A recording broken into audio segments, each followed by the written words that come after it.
మనం క్రైమ్ హిస్టరీలోనే అత్యంత క్రూరంగా పక్కా ప్లానింగ్తో జరిగిన ఒక షాకింగ్ మర్డర్ కేసు గురించి మాట్లాడుకుందాం.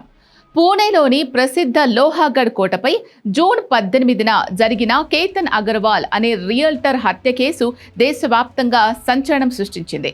తన కాబోయే భర్తను తన ప్రియుడితో కలిసి ఒక యువతి ఎంత దారుణంగా అంతమొందించిందో వింటే ఒళ్ళు గగురు పొడుస్తుంది. తాజాగా పూణే రూరల్ పోలీసులు నిందితురాలైన సియా గోయల్ను అదే కోటకు తీసుకెళ్లి క్రైమ్ సీన్ రీక్రియేషన్ చేశారు.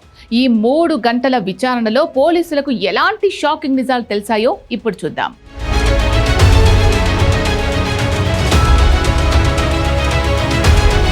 అసలేం జరిగిందంటే 20 ఏళ్ల సియా గోయల్కు 25 ఏళ్ల కేతన్ అగర్వాల్తో పెళ్లి నిశ్చయమైంది.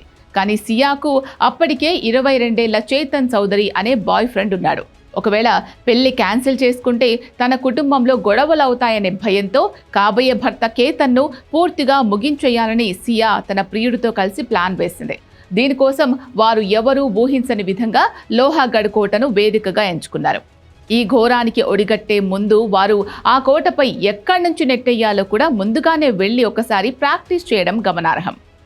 పోలీసులు నిందితురాలిని కోటపైకి తీసుకెళ్లి కేతన్ బరువు ఎత్తు ఉన్న ఒక డమ్మీ బొమ్మతో సీన్ను రీక్రియేట్ చేశారు. ఆ సమయంలో సియా గోయల్ పోలీసులకు చెప్పిన వివరాలు విని అంతా ముక్కున వేలేసుకున్నారు. ప్లాన్ ప్రకారం కోట కొండ అంచున కేతన్ నిలబడినప్పుడు సియా కింద కూర్చోవాలి. అదే సమయంలో వెనక నుంచి చేతన్ చౌదరి వచ్చి కేతన్ను కిందకు నెట్టేయాలి. షూ లేస్ కట్టుకుంటున్నట్లు నటిస్తూనో లేదా మంచినీళ్లు తాగడానికో ఆమె కిందకు కూర్చొని ప్రియుడికి సైగ పంపింది. అయితే ఇక్కడ సియా గోయల్ ఎంత తెలివిగా ఆలోచించిందో తెలుసా? ఆమె కింద కూర్చోవడం వెనుక ఒక పెద్ద ప్లాన్ ఉంది.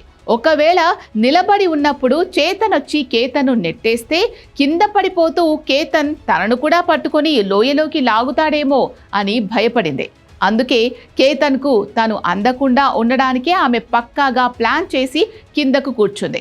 కేవలం తన ప్రాణాల రక్షణ కోసమే ఈ సిట్ డౌన్ సిగ్నల్ను వారు డిజైన్ చేసుకున్నట్లు పూణే రూరల్ ఎస్పీ సందీప్ సింగ్ గిల్ విచారణలో తేల్చారు. ఇక ప్రియుడు చేతన్ చౌదరి కూడా తక్కువేం తినలేదు. కార్లలో వస్తే టోల్ ప్లాజాల వద్ద ఉన్న సీసీటీవీ కెమెరాల్లో దొరికిపోతామనే భయంతో పూణే నుంచి లోహాగఢ్ కోట వరకు ఉన్న 90 కిలోమీటర్ల దూరాన్ని ఆయన కేవలం ఒక స్కూటర్పై ప్రయాణించి వచ్చాడు. హత్య చేసిన తర్వాత మళ్ళీ అదే స్కూటర్పై పూణేకు పరారయ్యాడు. అంతటితో ఆగకుండా కోట ఎక్కేటప్పుడు హుడీ వేసుకొని, హత్య చేసేటప్పుడు బ్లాక్ టీషర్ట్తో ఉండి, మళ్ళీ దిగేటప్పుడు హుడీ వేసుకొని తన రూపాన్ని మార్చుకుంటూ పోలీసుల కళ్ళు గప్పేందుకు ప్రయత్నించాడు. ప్రస్తుతం ఈ కేసులో 2 నిందితుల పోలీస్ కస్టడీ ముగియడంతో కోర్టులో హాజరుపరిచారు. ప్రభుత్వం తరపున ప్రసిద్ధ న్యాయవాది ఉజ్వల్ నికమ్ ఈ కేసుకు వాదించబోతున్నారు. అమాయకుడైన కేతన్ అగర్వాల్ను పొట్టనబెట్టుకున్న ఈ కిరాతకులకు ఉరిశిక్ష పడాల్సిందే అంటూ పూణేలో భారీ ర్యాలీలు జరుగుతున్నాయి. ప్రేమ పేరుతో పెళ్లి చేసుకోబోయే వ్యక్తిని ఇలా దారుణంగా చంపేసిన ఈ నిందితులపై మీ అభిప్రాయం ఏంటో కామెంట్ చేయండి.